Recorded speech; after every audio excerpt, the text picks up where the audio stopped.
Desktop, my daughter's wearing a bib that says cake, please. Yep. Excellent. Okay. So good question. State contracts. How do you access those websites? What websites are there? Um, a good way to get in with FEMA is to get in with your state or your city or your county or your local government disaster recovery division. Every state, every city, every county, every local government has a disaster recovery agency or department or division. And, most state contracts, you can only do the contracts in the state that you're licensed in. So if you're licensed as a California contractor, you can only do contracts in California. The feds are a little different. The feds allow you to do contracts in other states primarily because of FEMA. If FEMA needs you to go to another state and do work, the likelihood of there being a government office that's open for you to go get licensed is not. I mean, look at Katrina, for example. The entire city was underwater. So there was no way for contractors to go get registered in that state to be able to do business in that state. So they had to allow contractors from other states to do business under their local license. That's the main difference between the feds and the state. You can do contracts in your state, but more likely you're not going to be able to go to the next state over and do state contracts there without being licensed. So my suggestion is register with, and this is on my list of, if anybody didn't get this, I have a list of, what is it called? I forgot what I named it. What you need to get started. This list shows you everything you need to do both state and local federal government contracts to be successful. And on the first part, as last part of the first list is registering with the state. You have to register with the state at least to get a DBA or an S Corp or an LLC or something like that and get an EIN or register as a DBA under your social to be able to register with the federal government. So that you've done. But every state has its own database for state contracts. Every city, every county, every local government, they have their own database for their purchasing, for their procurement. In addition to that, they also have a disaster recovery division. So I'm going to show you how to search those. I was in Tampa last week. Some of you guys know I'm in a band. I'm a singer. I'm a vocalist. And I have a student of mine who I've been training her on giving her vocal lessons. And she's actually an MMA. And she was doing a fight last week. She kicked butt, guys. She destroyed her opponent. Long story short, I was at that event and I saw Tampa emergency disaster recovery vehicles that were government vehicles. So just if you keep your eyes out, you'll see these guys every now and then. And if you get a chance and you see one, go shake their hand and say hi. See if you can get a business card from them. But other than that, you're going to want to register with your state if you want to do state contracts. I'm going to show you how to find the disaster recovery divisions for a state.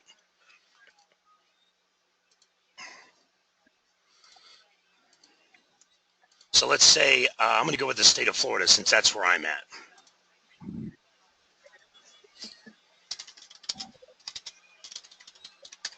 So you go to my secret database that no one knows about. It's a top secret database called Google.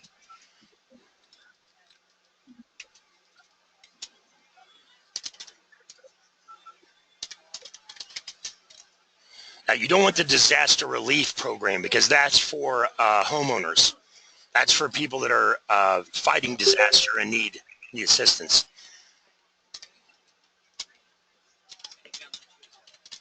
You want the state of Florida disaster recovery.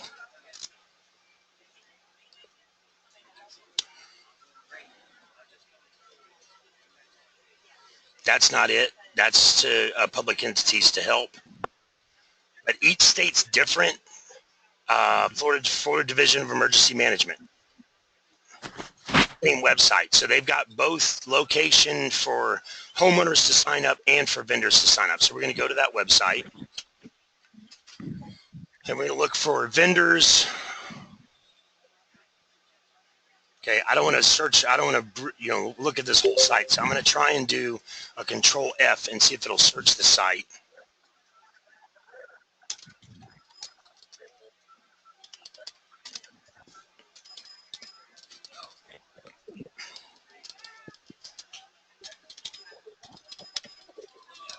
That didn't work.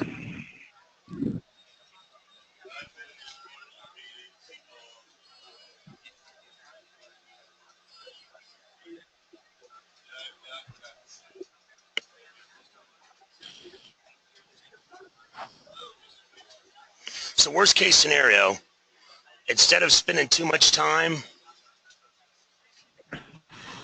I'm just going to go to the contact us.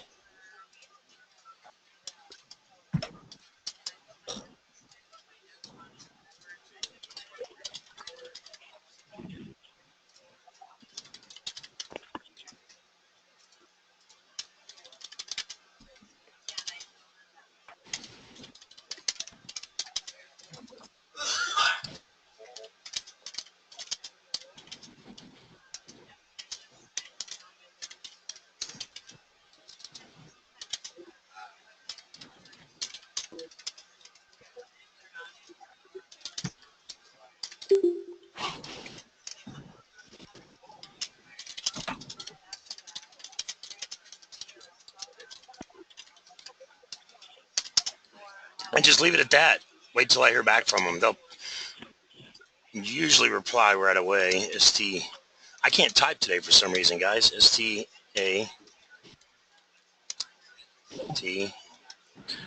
Jesus. Okay. Where do contractors sign up to provide disaster services for the state of Florida? That's it. Send them a message. And then we're going to do the same thing for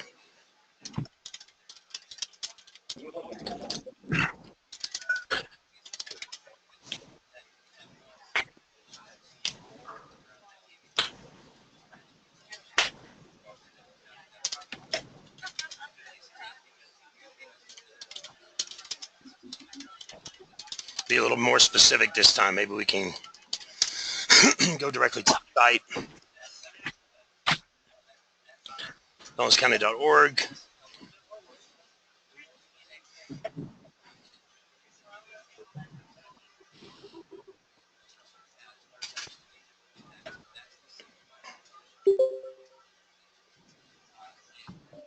Vendor application. Bingo. Purchasing department. Vendor registration. So this is for, they use a website, Demand Star, to register as a vendor. You'd have to create an account, a password, and then sign up. It's probably not that difficult. It looks like they're showing contracts in California too. So this might be a way to register, and this database registers you for all. Not sure. But John, can you send us that link, please? What's that? Can you send us that link, please? This link right here? Yes, sir. Well, not everybody in the training's in Florida, so I wouldn't help everybody. Yeah, okay. Sorry about that. That's all right. Who was just talking? Sorry. Who was that? Even Skyhawk Drone Services. Got it.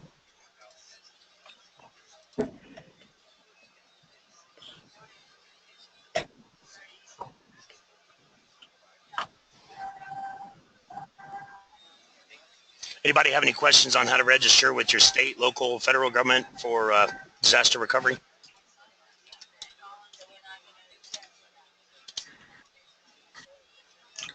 Okay. Now that's for disaster recovery contracts. There's also regular state, regular county, federal government contracts as well. And there's also a state certification that you can get called a DBE. I want to show you that because it's very important if you qualify to get it. If you want to do more subcontract work, that's where, there we go. I just sent you the link, Stephen. Hi, John. I'd like to get more information on that for Louisiana.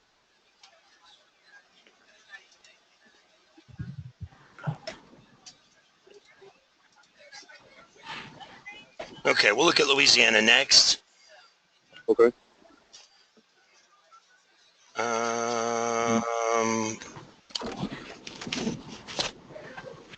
yeah, see, I forgot what I was doing there for a minute. I can't even keep up with myself sometimes, guys.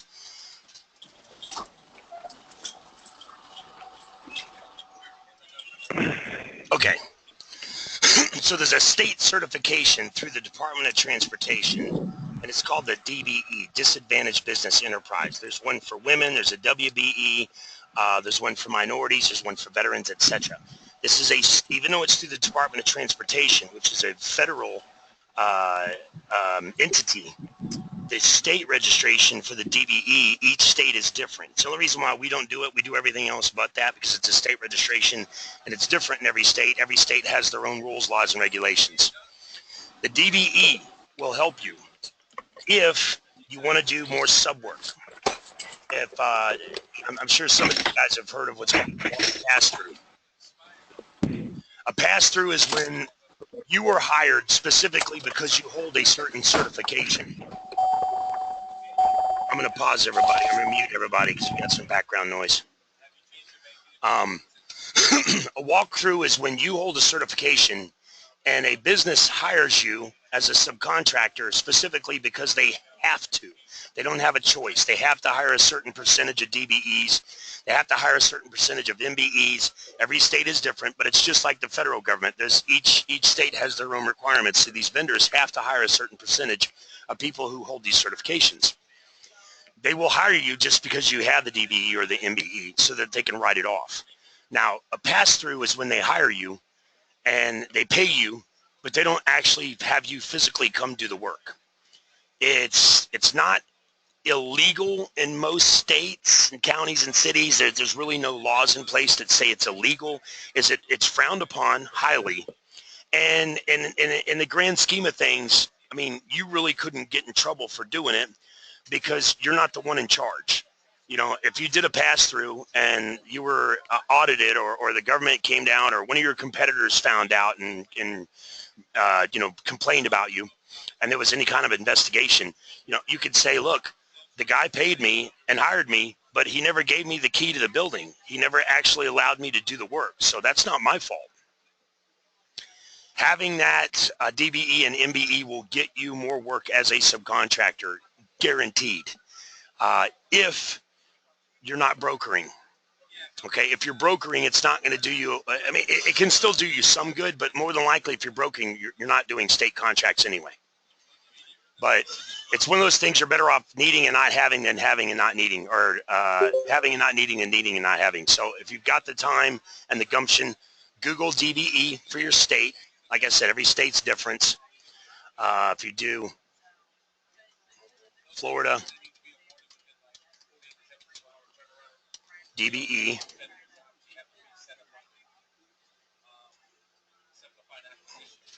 There it is, Florida Department of Transportation, Disadvantaged Business and Small Business Development Programs, DBE certification. So that's where you would go to get registered for your Florida DBE. And there's also the MBE.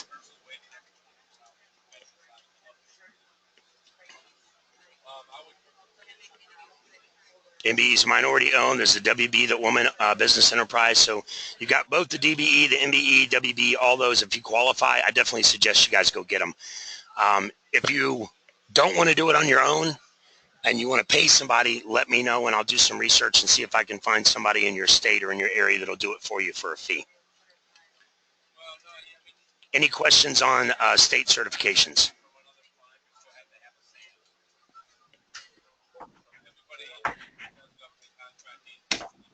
Anybody got a question in general? I haven't received your reply yet. All right. We can take a look at that next. Actually, somebody asked about Louisiana. So I'll do this one more time. I asked about Louisiana. So what you're searching for in your state, we'll use Louisiana as an example. If I could spell right. I think the problem that I had when I was researching is that the requirements. I think that was asking about your financial statements, your profit and loss statement, 2 years tax returns, and all that kind of stuff. Yeah, DBE and MBE are not easy. I can tell you from experience. I got a client, and the reason why I know about pass-throughs is because I got a client here in Sarasota that does concrete. And he told me he did his MBE and his DBE on his own, and one of them took him a year. The other one took 3 years to get it done because they require so much documentation. It's ridiculous. But that's a good thing too. If you look at the grand scheme of things, like I get people telling me, VetBiz, why are they making it so difficult on veterans? That's bullshit. They shouldn't make it so hard for veterans to get registered. I agree with that, but at the same time, they've made it so difficult that very few veterans can do it. Therefore, once you get it done, you'll have very little competition. So it just depends on how you look at it. The MBE and the DBE are extremely difficult and time consuming, but once you have them, you're going to have very little competition because they are difficult and time consuming. And if you think about it in the grand scheme of things, guys, there's nothing the government doesn't do that's easy. Taxes are complicated. If you guys know anyone who's ever applied for disability, which is I don't want to say it's a privilege, but it's not a right. Anyone who's ever applied for unemployment is a right. You pay into it. Your Social Security is a right. You paid into that your whole life. If you've ever know anybody that's ever applied for disability or unemployment or Social Security or any of that stuff, a lot of them fail the first 2 tries. Even veterans, when they apply for their benefits, this one burns my ass, because if you've served this country for 20 years and you get an honorable discharge and you might have lost a limb or have some type of service disability, and then you come home with an honorable discharge and you apply for your veterans benefits that you've earned, and you fail and they deny you, and you got to wait 3 months to do it again, and you process it again and you fail, and they make you wait another 3 months or 6 months before you can apply. It's been a year now that you've been home and can't get your own benefits that you deserve, that you earned.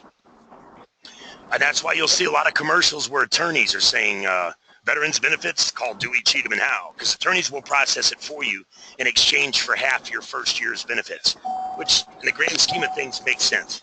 I'd rather get it in 6 months and lose half than wait a year and a half and not get it at all. Sorry, I get up on rants sometimes when it comes to veterans. I truly respect any man and woman that's ever served our country in any way, shape, or fashion.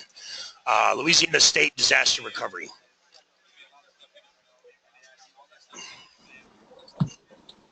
That's it right there. That's how you register with Louisiana State Disaster Recovery. And then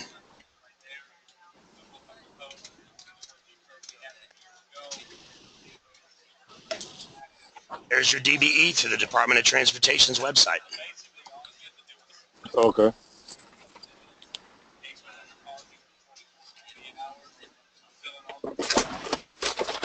There's a DBE application right there.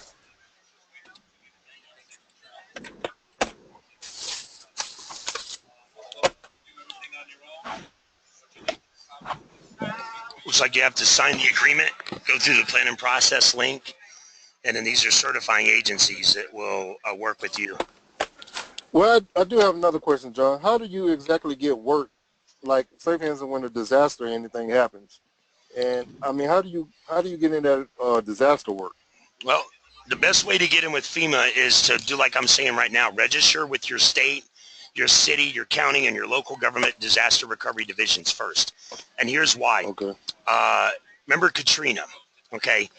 Katrina happened, and the state of Louisiana declared declared the state a disaster immediately. The city of New Orleans declared their city a disaster immediately. The county, everybody, as soon as that disaster happened, as soon as that dike broke and that water started leaking, they declared a disaster. But it took the feds, almost a day and a half, 2 days to declare that area a disaster. Mm-hmm. And back then, yeah. when an area was declared a disaster, FEMA still had to purchase stuff like normal. They would have to put it out for bid, and they'd have to collect those bids and then review them and then choose a vendor and award it. You're talking the reason why some of those people were left on a bridge or left on a roof of a house for 3 or 4 days straight wasn't because the government failed. The government didn't care.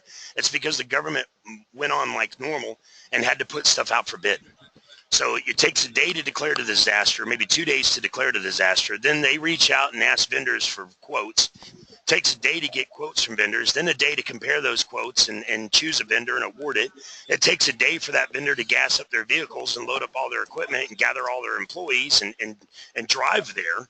That's 4 or 5 days right there. That's exactly what happened with FEMA and Katrina, and the reason why it took so long to save some people. And then you got the other end of the spectrum where You got people evacuating the state, and at the same time, you got some good people that are going there to, do debris removal or tree work, and they're legitimate and they want to make money and they're just in it to help people and make money. And you've got some people that are not legitimate, where they're there to go scam and rip people off. So now you got a state full of people evacuating, plus a state full of people trying to get there. None of the gas stations are open, so you got people stranded on the side of the road. You got debris in the way. You got all kinds of problems. Well, during Katrina, they allowed people to show up, and FEMA would say, all right, you're here, go to work. And during disaster situations, none of the state and federal laws really apply. Like if you drive truck for a living, you can only drive a truck for 6 or 8 hours, and then you have to rest. You have to put it in your log books that you slept or you took a break for so many hours. You're only allowed so many hours on, so many hours off every day or throughout the week. During disaster recovery, a lot of those rules don't apply. I had one guy said he drove a tractor trailer for FEMA, and he was doing 20, 24-hour, 25-hour shifts, sleeping for 2 and 3 hours, and then knocking out another 24-hour shift, But a lot of people showed up and was getting work. These days, FEMA does not allow that. So if there's ever a disaster, don't just hop in your truck and drive there, because more than likely you're going to hit a roadblock. They're going to tell you to go home. The best way to get in with FEMA, again, I got to reiterate this, best way to get in with FEMA is to get in with your state or local or county or city government first. They're more apt to hire you. They declare disasters quicker, and they'll hire you because you're local. And once you're in there and FEMA comes in and takes over, a lot of times FEMA will keep you there because you're already in place as long as you're registered. Let me ask you this then, John. Hold on, let me finish though. You got to be registered though. Yeah, we register you as a FEMA contractor. No problem. We do that for all of our clients automatically. But we don't register you for your state, county, city, any of those other ones. And FEMA might require you to be registered in your state to do disaster recovery. Then they can't hire you anyway. So just make sure, do your research. If you need help, let me know. Do your research. Find out who your disaster recovery divisions are for your state, city, county, and local government, and register with all those ASAP. All right? Okay. The problem I had with that was they say it's a conflict of interest. If you some of those data, if you try to register for any of that recovery work, anything federal work, if you're a state employee, if you're employed by civil service, they won't allow you to register for these companies. Database. I think you have to be unemployed for 3 or 4 years. That could be true. I don't know. Each state's different. Each county and local government's different. But that very may well be true that it is a conflict of interest. Therefore, you're not allowed to do that. So you definitely want to check your state laws regarding that. And I'd never tell you guys to do something illegal. And I always tell you guys, almost all the time, never ever lie to the government. Whatever they assume is their problem. But if they ask you, always be honest. Always be honest. Okay. That's good. That's a good statement, though. I like that. Good call there. Any other questions? Anybody else got a question? Anybody got a bid, solicitation, proposal to work on today? This is Travis. Yeah, I do. All right. I believe I heard a woman's voice in there. Let's. Chivalry's not dead. Your expectations are. Women, ladies first. I have a water bid. Hi, John. It's Jackie Burrell. Excellent.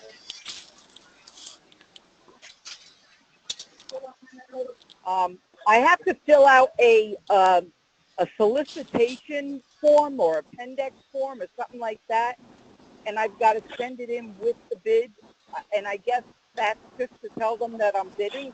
I don't, something like that. Is there anything you can email me? I can take a look at it. I can send you the whole package, yeah. Excellent. Right now I'm driving. No problem. So I can send it right after I hang up with you. No problem.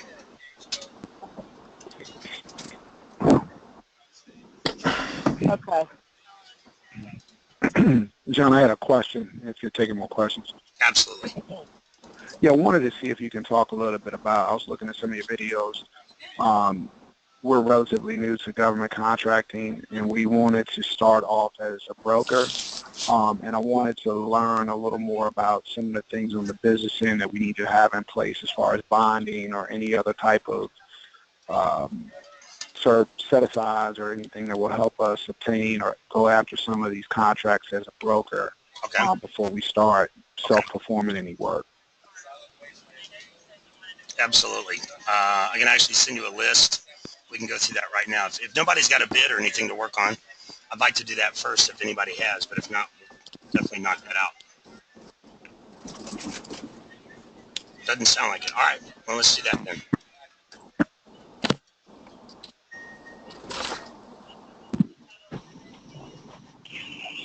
Okay. To be successful with the federal government, I can send you this email. It has all the steps.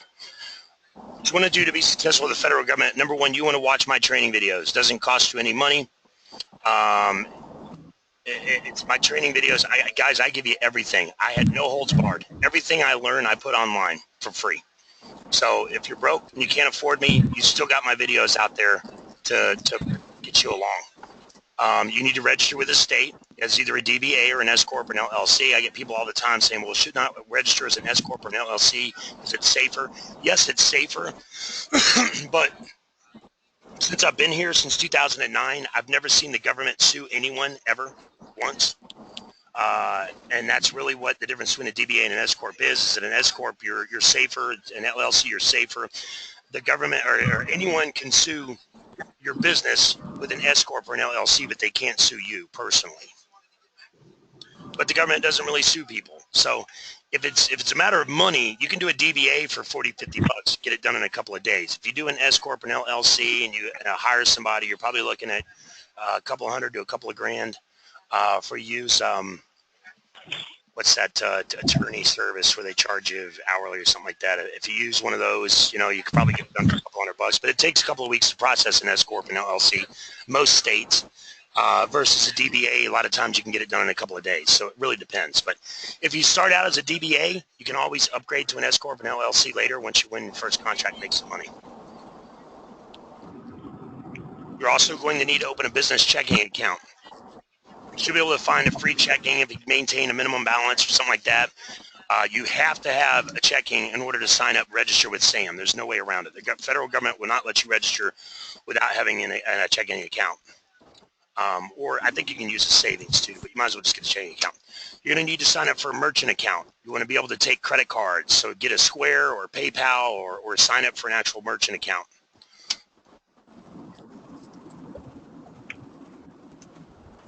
Got to register with Dun Bradstreet. Dun Bradstreet is not a government agency. They are a private third party. Their agreement with the government is they will give you a free DUNS number and they have the option to sell you their credit monitoring services.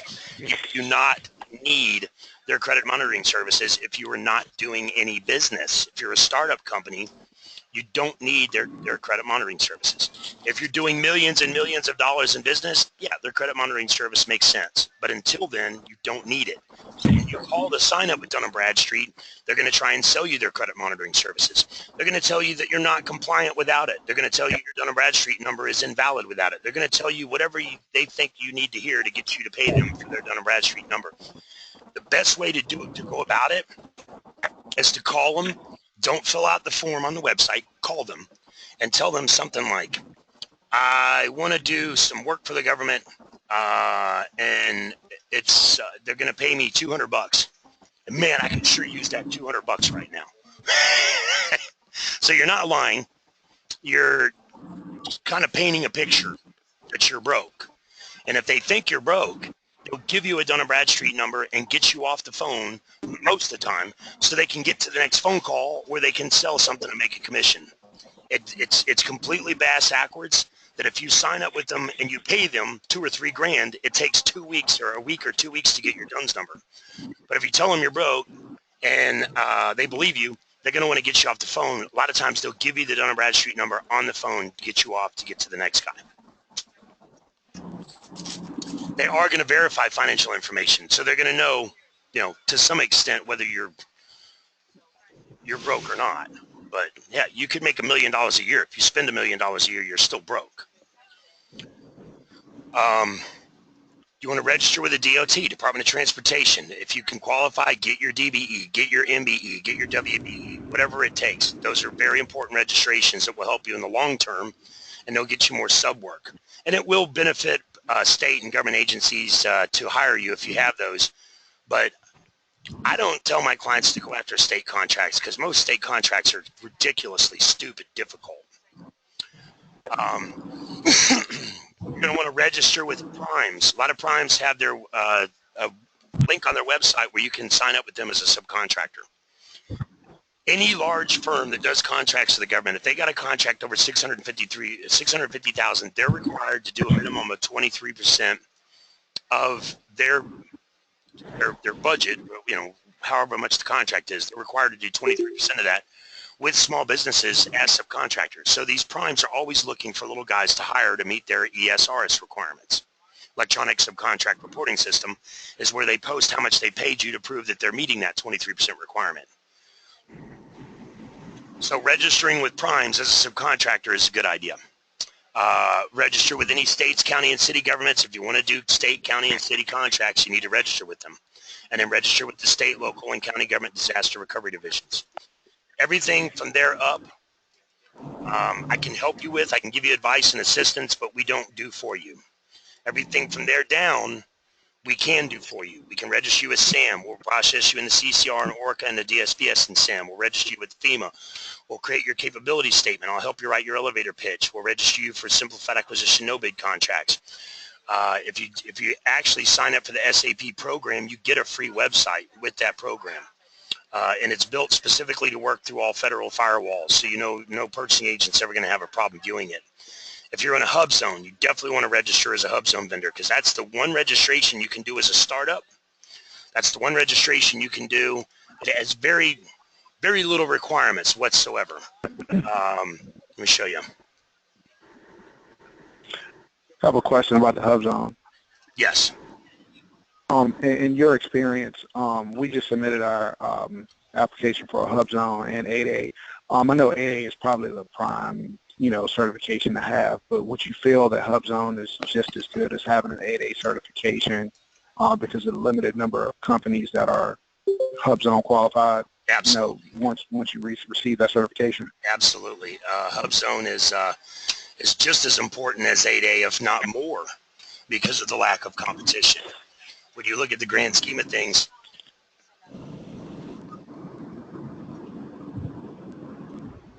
right here, as a small business, you're getting the largest set aside as a small business. You're getting access to 23% of the federal budget as a small business. As a minority woman or veteran, in EightA, you're getting 5%, which doesn't sound like a lot, but we're talking 5% of the entire federal budget. Women are getting the short end of the deal because there's almost 70,000 women-owned small businesses versus veterans. There's almost less than half the veterans that there are women registered right now. And minorities are up there a bit.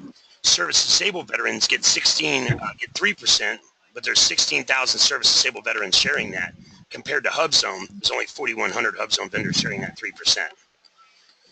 And HubZone's way easier to keep than the EightA based on just the simple requirements. In order to make a HubZone registration, you have to be 51% owned by U.S. citizen, small business, primary location of the office has to be in a HubZone, 35 senior employees have to live in a HubZone, and you cannot have been declined or decertified within the last year.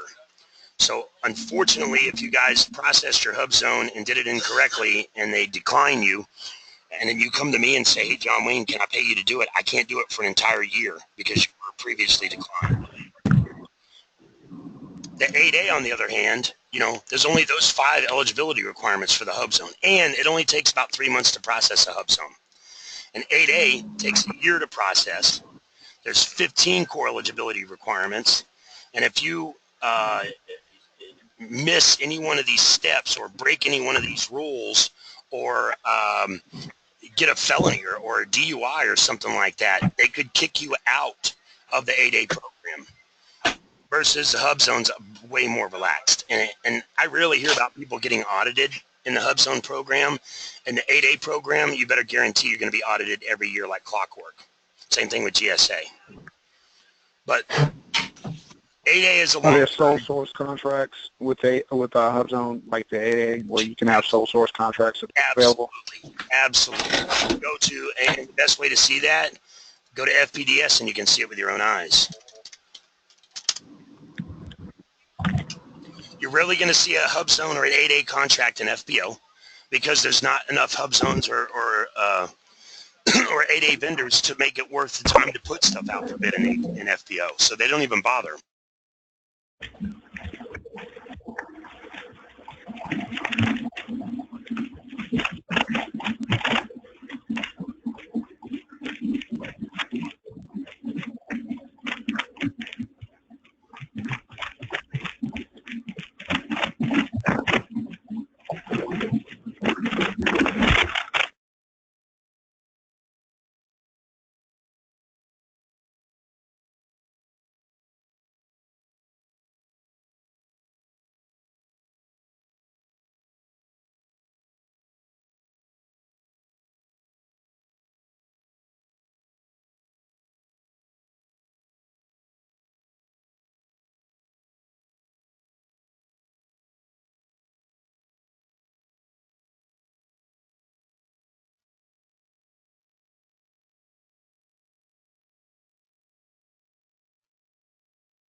Is anyone else having trouble hearing John? I can't hear him.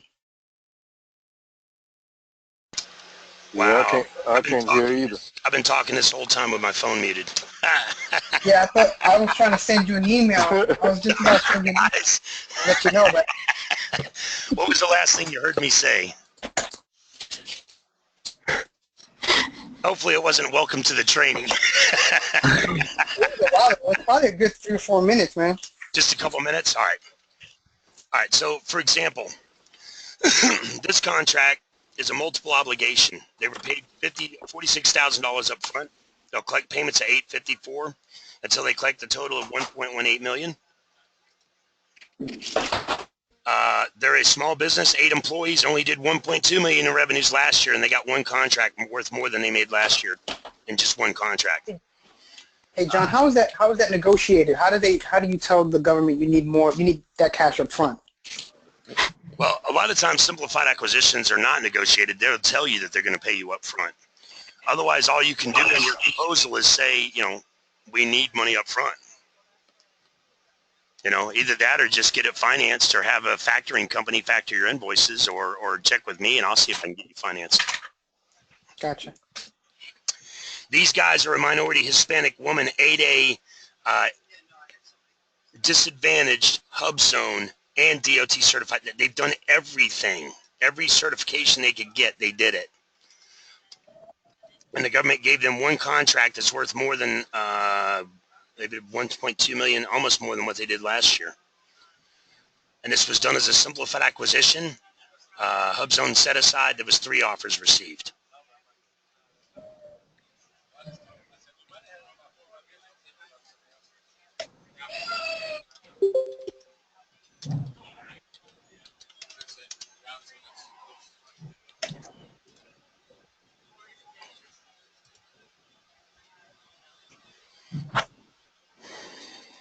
Okay, so here's a prime example of what I was saying about HubZone and 8A contracts being sole sourced or single sourced, because there's not enough HubZone or 8A contractors registered to take the time to put stuff out for bid.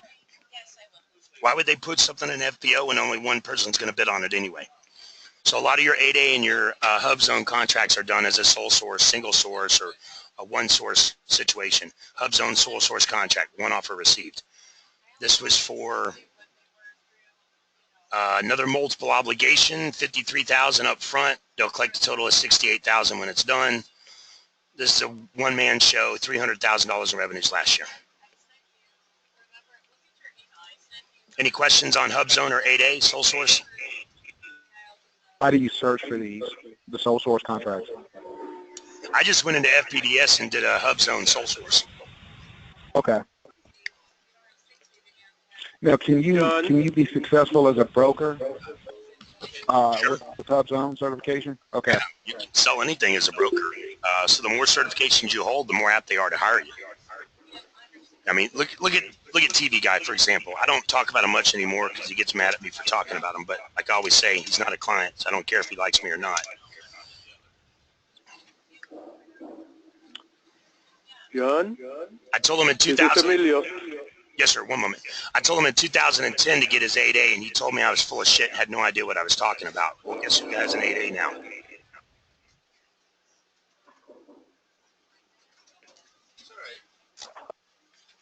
Ooh, guess who lost his 8A? Wow, he just got it too, and he lost it already?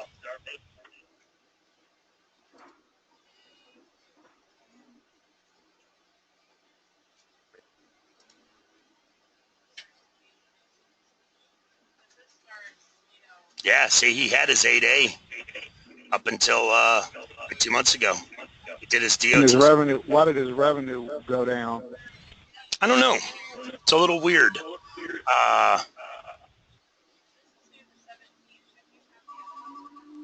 Because that's annual revenues, which is, you can use your annual revenues as what you did last year or your last 3 years combined.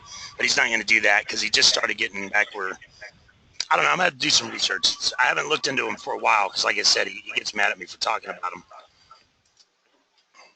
I had somebody call him at like 3 o'clock in the morning, asked him if he would help her do her 8A. He called me up too and told me about it. He's like, man, these people call me all hours of the night asking me for help. I'm not going to help them. I'll be making competition. They'll be competing against me. He said, can you take those videos down? And I just started laughing, and I said, not no, but hell no, I'm not taking those videos down. Are you kidding me? I'll ease up on you and stop talking about you, but hey, I tried to tell him in 2010 what he should do, and he told me I was full of shit and had no idea what I was talking about. Now he knows I know what I'm talking about. So, be careful what you ask for in this world. You might get it. John, I have a question. Yes. This is Emilio Vasquez. Yes. I want to ask you about the AA. Okay. After you applied, let's say in 2012 or 2013, you still qualify? You say you applied for it in 2012? Yes, sir. Okay. If any of these systems that you have applied for on your own, if it's been at least a year, you're good. If you were decertified or kicked out of the 8A program, I'd have to do some research to see if we could get you back in it. But other than that, the main thing is, like, I get people all the time that try and do the HubZone on their own, and they fail. And then they find one of my videos, and they'll call me up, and they'll say, man, I wish I would have found you earlier, but we want you to do our HubZone now. I can't do it for one whole year because they already tried it and was declined. I sent you the capability statement, and I want you to check my statement and let me know. You have to make any correction, please do it. Okay, what email did you send that from? Vast Medical and Industrial Safety, Inc. I think you told me that you received it today, this afternoon, and you sent me the logos for the SAM and set aside all this.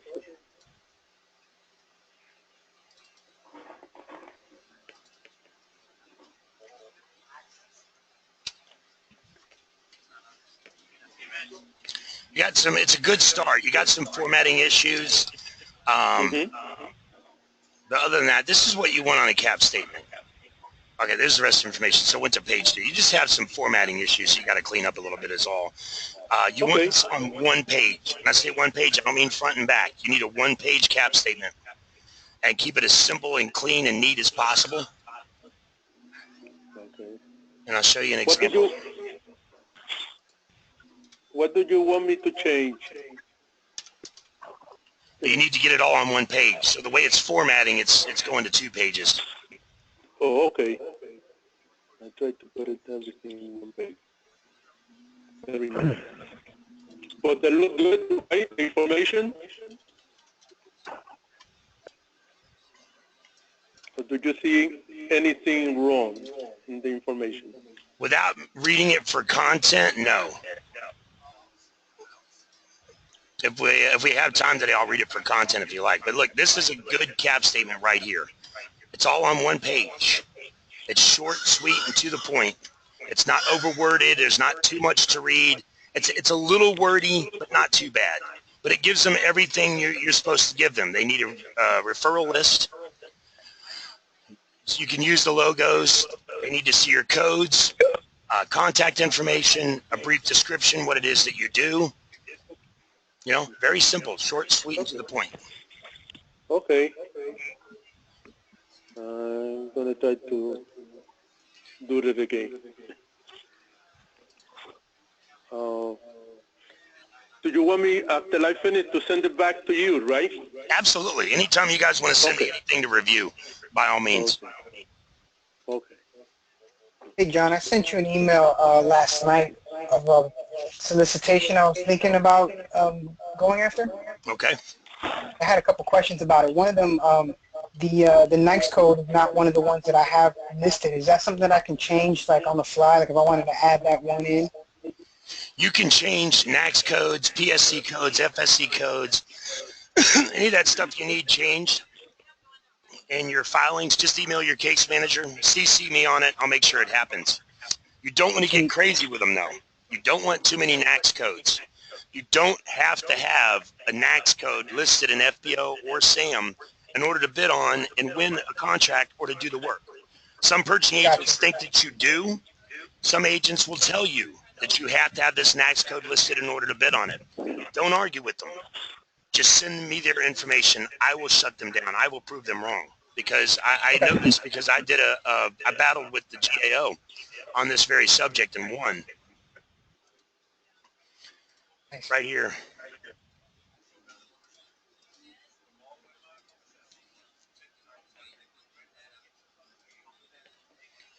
This is the article.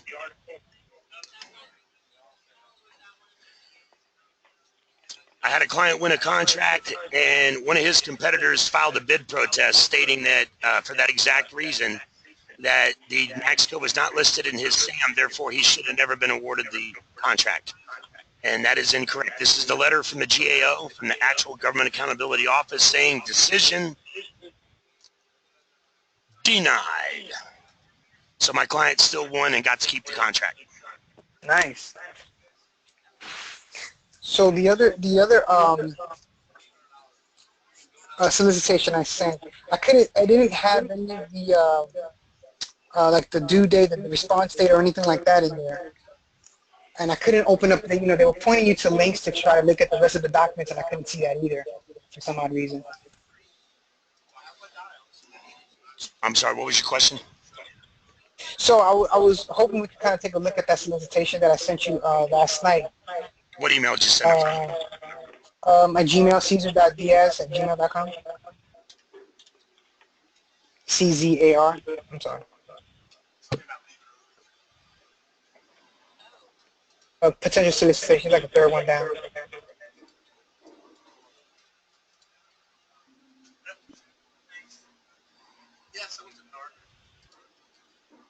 This one?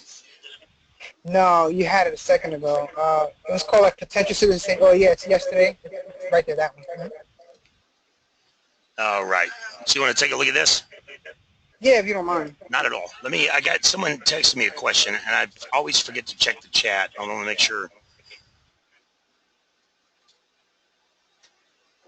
Okay, I want to make sure we have time to take care of Jeremiah too, because I keep forgetting to check this chat window.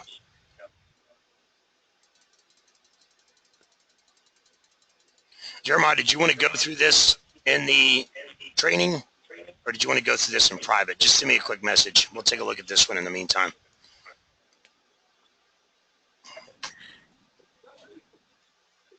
So this solicitation right here is like right up my alley, and I'm just hoping that I'm not too late, because I feel like if I remember correctly, it was sent a little while ago, maybe 2 or 3 weeks ago. Okay, you're new to the training, so you don't know this. I'm not bitching at you. I'm just giving you information. In the future, when you get an opportunity you want to work at, while you're inside the opportunity right here, copy this link. Oh, yeah, that's right. And email me that link instead of this. That way, when I get in on the training, I can just click on it and go right into it, save you a little time. No big deal. Like I said, I'm not bitching at you. You're new. You didn't know. All right, so what questions do you have on this? So if you scroll down, it says, you know, it's originally posted on the 27th, but I'm sorry, it's just the date that they want the response by is not listed, and I couldn't open up the links that would list the actual solicitation on there. This is going through NICO's website, through the Navy's website called NICO. So like right here, if you click on those links, I couldn't open them. I don't know if you'd have more luck than I do, but Bingo. Should have done some work. Damn it.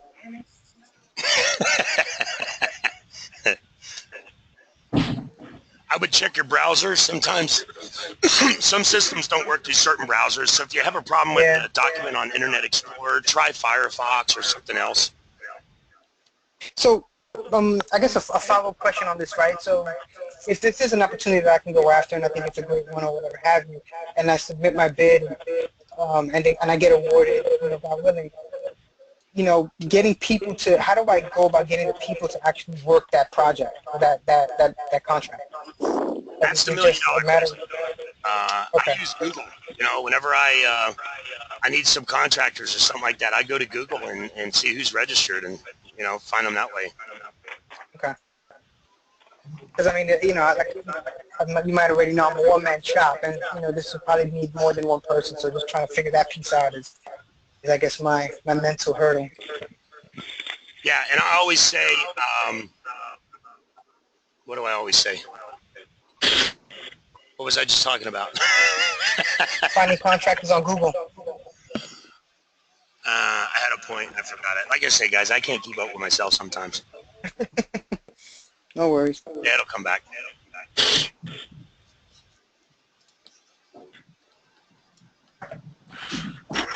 Don, you were going to see what Jeremiah had for you, and if you wanted to do it. That's right, Jeremiah. Yeah. Sample caps. All right, Jeremiah wants to get later. Getting a lot of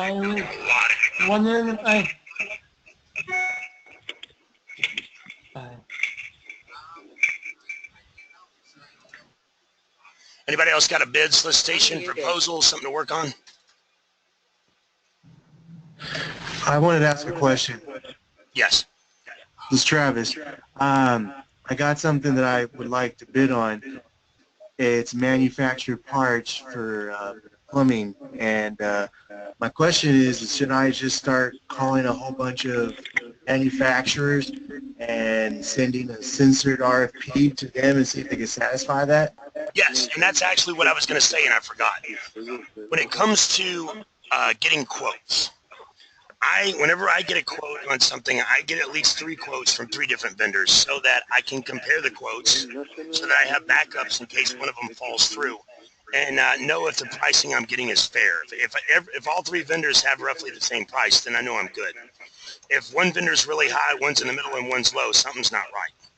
If 2 are really high and one's really low, it could be because the 2 guys are highballing me because they're going to bid on it and they want to give me a really high bid so I can't compete against them. When it comes to quantities, when it comes to, you know, some of these guys are going to want to play 0.007 when you ask them for a quote.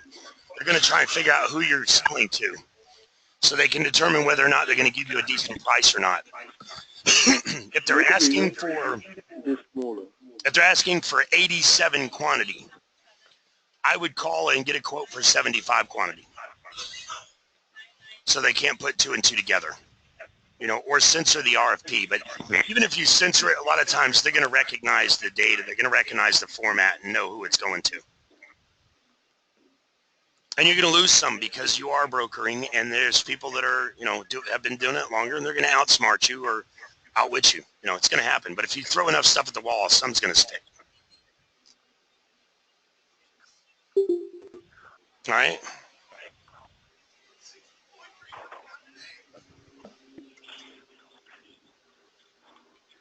Any other questions? One last question, John. If you're bidding on, like doing something like drop shipment or something like that, would most of these contracts require any type of bonding capacity to do anything like that, or what's a good amount of bonding capacity should you prepare to have before you start bidding on contracts like that? In most contracts, you don't have to have bonding up front. They'll require you to get the bonding after it's awarded. Okay. And in which case, we're talking about large construction jobs, nuclear power plants, stuff like that. It's going to require bonding and insurance and workman's comp. But most contracts really require any of that unless they're, large scale. Okay. John, I have a question. Yes, sir. For the HubZone, do we have to get the application from you? And how much they cost? If you're interested in doing a HubZone, get with me after the training, and we'll go through and see if I can get you to qualify for anything, any discounts, and I can tell you exactly what it costs. Yeah. Any other questions? Anybody else got a question, bid, solicitation, proposal to work on? Yeah, I just wanted you to repeat the answer that you just gave the gentleman about the HubZone because my phone kind of went out. Absolutely. Anytime anybody who's interested in doing a HubZone or EightA or TSA, DAPA, wide area workflow, any type of registration or certification, just drop me an email, reach out to me. Let's set up a time to do a walkthrough and see if I can, if I can get you to qualify for discounts or anything like that. I can do that and then tell you what it would cost to get it done. Okay. John, one last question about the HubZone. Yes. If you have 35% of your employees in there, let's say you have, two employees on payroll, but you go after a big contract that you want to subcontract out to this larger firm, and they have, the employees that are actually performing the work. Would they need to be a part of that 35% that's doing it because you're subbing it out, or how would that work? No. In a HubZone contract? Nope. You would have to maintain 35% of your full-time employees for HubZone. Now, you're considered one employee. And if you have 2 employees, that means you have 3 employees total. And if one of them's in a HubZone, that's only 33 1/3. That's not enough. You have to have at least 35. So if you've got 3 employees, 2 of them are going to have to be HubZone, going to have to live in a HubZone. If you sub out to a bigger company, it doesn't matter where they live at, because you're subbing it out. Well, if it's a HubZone set-aside, you're going to have to sub it out to another HubZone company. Gotcha. Okay. If it's a veteran-owned set-aside, woman-owned set. If it's a set-aside, you're typically going to have to sub it out to a company that also carries that certification. Okay.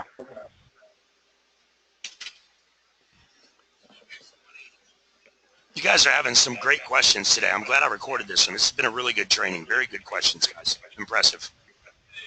Thank you. Any other questions? I have another question.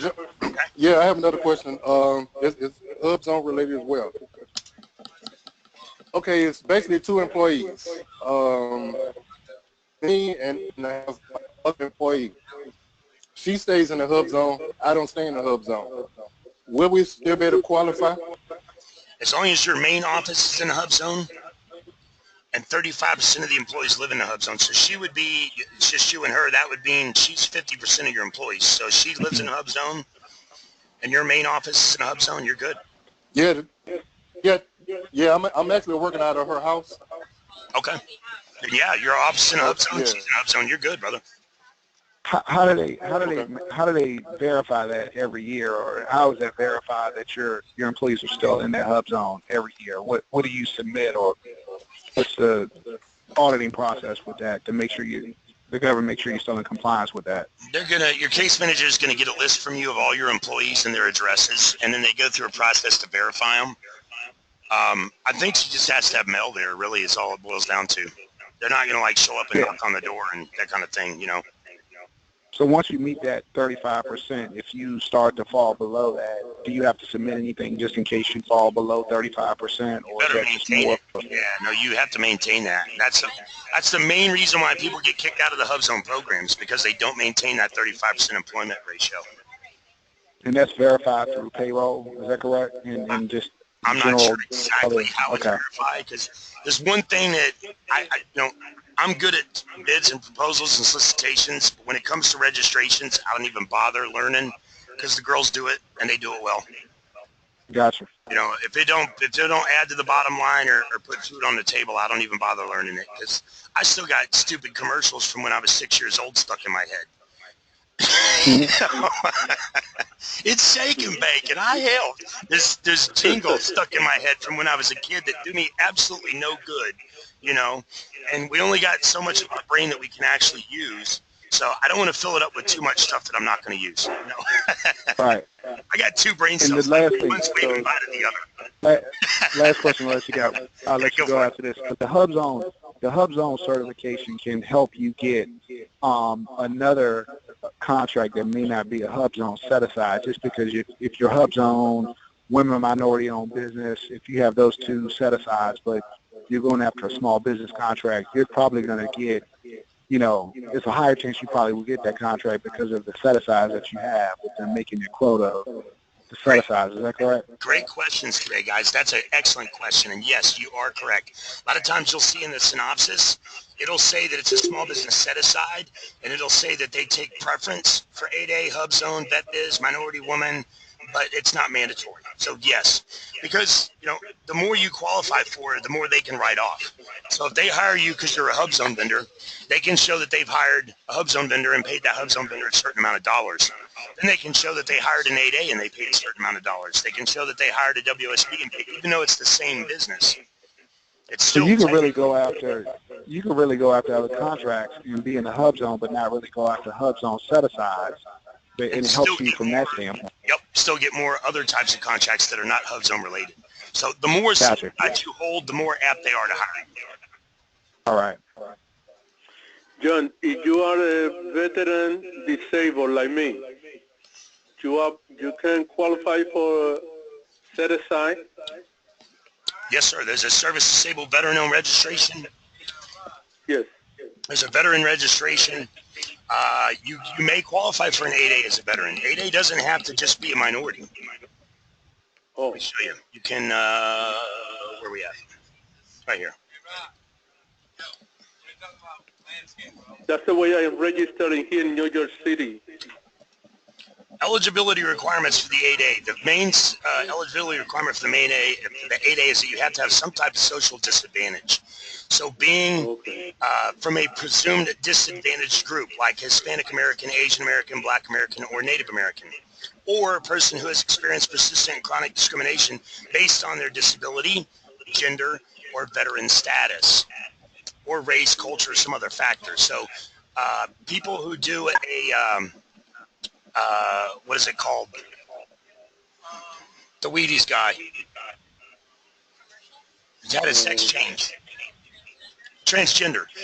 People who are transgender can, if they've been discriminated against and they can prove it, they can qualify for an 8A because they're, the surgery they had, becoming transgender made them discriminated. You know, that's the wording was wrong, but you guys understand what I'm saying. That's one way you could qualify.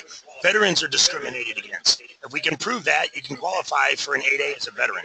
Now, if you're not a minority and you're just, you're a white Caucasian male who's a veteran, it's going to be a lot harder to get you qualified for an 8A.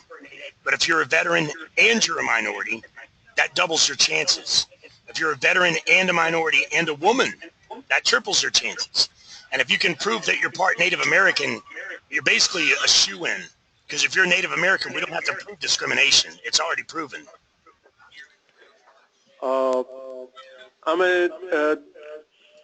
disadvantaged business enterprise, certified by the New York and New Jersey. That's from Port Authority, the MJUCP.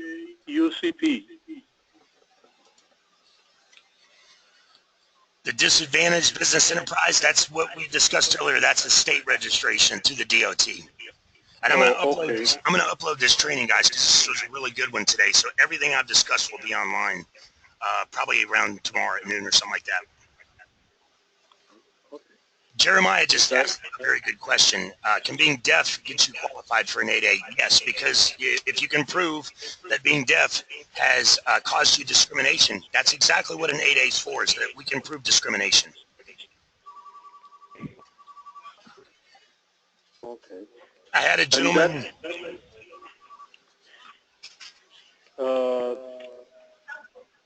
The capability statement, can I send that to the City of New York and the New York Port Authority?